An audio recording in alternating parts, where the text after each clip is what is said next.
Yo, what is good, everybody? I hope you all are having a solid week.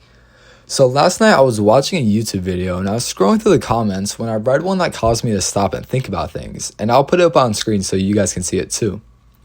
So this kid writes that I'm a 17-year-old dude turning 18 in 3 months.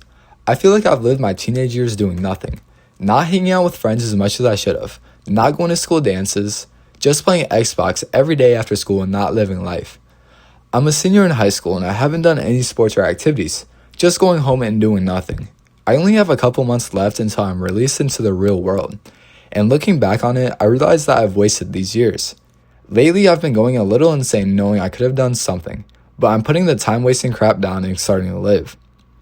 And man, when I read that, it hit me like a punch to the gut. And that's because if we're being completely honest, a lot of people reading that comment or watching this video knows exactly what that feels like. It's a quiet, creeping realization that the clock is ticking and you've been on an autopilot your whole life. So today we're going to break this down. We're going to talk about the screen trap, why you're not as far as behind as you think you are, and how to actually grab the wheel before it's too late. So the first thing that I would want to tell this kid or anyone feeling like him is that you need to stop beating yourself up to the point where you feel paralyzed. I mean, what you're experiencing is not just a personal failure or you being lazy. You grew up in a very weird and crazy time. I mean, think about what's happened in the past few years of our lives. You had COVID hit right when your social brain was supposed to be developing the most. It shut down schools, canceled sports, locked everyone inside, and forced an entire generation to communicate through our screens. Staying home and putting thousands of hours into video games or doom scrolling wasn't just for entertainment. It was almost like the default setting of what we were supposed to do at the time. And let's talk about screens for a second. These apps like TikTok, Instagram, YouTube, and games on Xbox or PlayStation aren't completely harmless pastimes. They are multi-billion-dollar algorithms designed by some of the smartest software engineers on the planet. Their entire job is to keep your eyes glued to that screen for as long as humanly possible.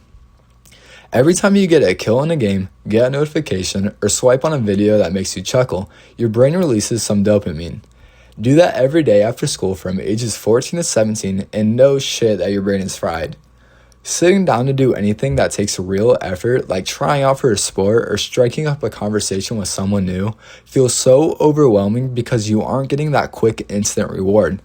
So if you spent your teenage years glued to a controller or your phone, understand that you were fighting an uphill battle against systems that were designed to keep you trapped. But, and here's a massive but, understanding the trap doesn't mean that you have to stay in it. The part of the comment that got me really was when he said, I've been going a little insane knowing I could have done something with my life, but just didn't. Bro, you need to hear me out on this. You are 17 years old. You are literally starting your life. In our heads, we see high school as our entire universe because it's the only world that we've known so far. When you're 17, high school represents 100% of your conscious memory of growing up. So, when high school feels like a wash, your brain tricks you into thinking your entire life has been a wash. I mean, think about the math, man. You're still so young. You haven't even locked 75% of your life yet. You haven't met the people who are going to be at your wedding. You haven't traveled to the places you'll love. You haven't discovered your real passions, your career, your style, or your true confidence. If you can wake up to this realization this young, that's such an insane cheat code. Do you know how many 35, 40, or 50-year-olds are sitting at a job that they hate, wishing that they made a change decades ago? But you caught it now, before you signed a mortgage, before you got stuck in a 40-hour work week, before you built a life that you didn't want. Realizing that you wasted time sure does suck. It really does, and I know it does. But that pain it's your fuel. It's your brain wake up and saying, hey, it's time to lock in. So okay, you're still young, you got time to figure things out. But how do you actually start living? The first thing that you gotta do is kill your extreme expectations. Living life doesn't mean you need to suddenly become the most popular kid overnight or turn it into a movie character. It's something that changes on daily micro choices. Secondly, you gotta trade your consumption for creation.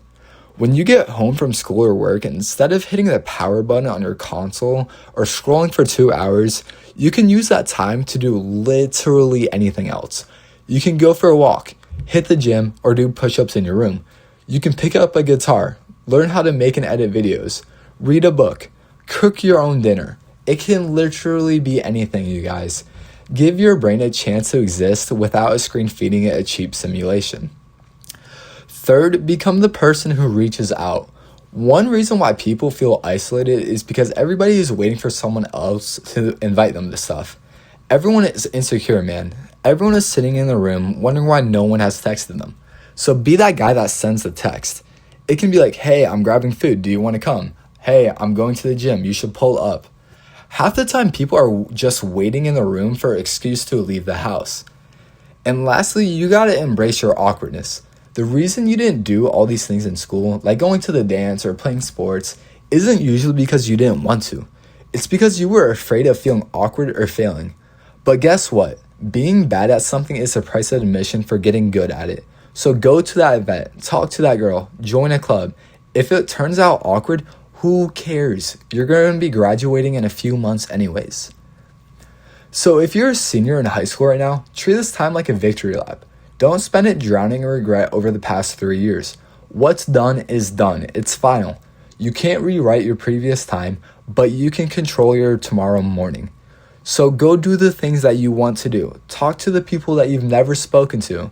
Make sure you finish strong, not because high school grades are everything, but because proving to yourself that you can finish something with effort changes your own self-image.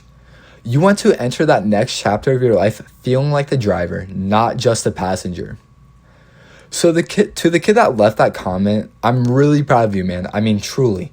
Putting down the controller or screen and admitting that you want to better yourself takes real guts, so keep that going. And to everyone watching this, life is slow when you're staring at a clock, but when you look back on it, it moves in the blink of an eye. So don't spend the best years of your youth staring at a backlit display. And if this video hit home for you, drop a comment below and let me know where you're at in your journey. Leave a like if you enjoyed the talk and subscribe if you're new around here. I appreciate every single one of you guys. So take care of yourselves, step outside today, and go live a good life. I'll catch up to you guys in the next one. Peace.